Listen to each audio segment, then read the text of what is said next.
ইতোমধ্যেই সম্পন্ন হয়েছে বহুল প্রতীক্ষিত ত্রয়োদশ জাতীয় সংসদ নির্বাচন।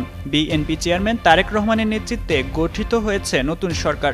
অন্তর্বর্তী সরকারের প্রধান উপদেষ্টা ডক্টর মোহাম্মদ ইউনূস নবনির্বাচিত সরকারের কাছে ক্ষমতা হস্তান্তর করেছে। তবে তিনি তার বাসভবন ছাড়েননি, সেখানে বেশ কিছুদিন থাকবেন বলে জানা গেছে।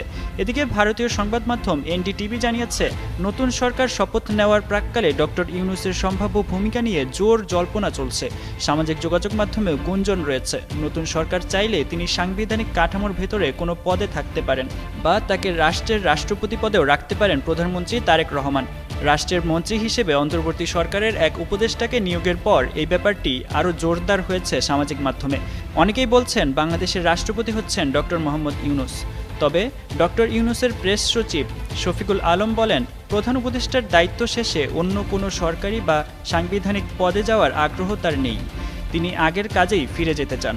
তার লক্ষ্য শূন্য দারিদ্র্য, শূন্য বেকারত্ব ও শূন্য নিট কার্বন নিঃসরণের ধারণা বিশ্বব্যাপী ছড়িয়ে দেওয়া। কিন্তু অন্য সূত্রে জানা গেছে, তিনি বাংলাদেশে কয়েক সপ্তাহ থাকার পর প্যারিস চলে যাবেন। তাই অনেক বিশ্লেষকদের প্রশ্ন, তিনি কি বঙ্গভবনে যাচ্ছেন নাকি প্যারিস উড়াল দিচ্ছেন, সেটা সময়ই বলে দেবে।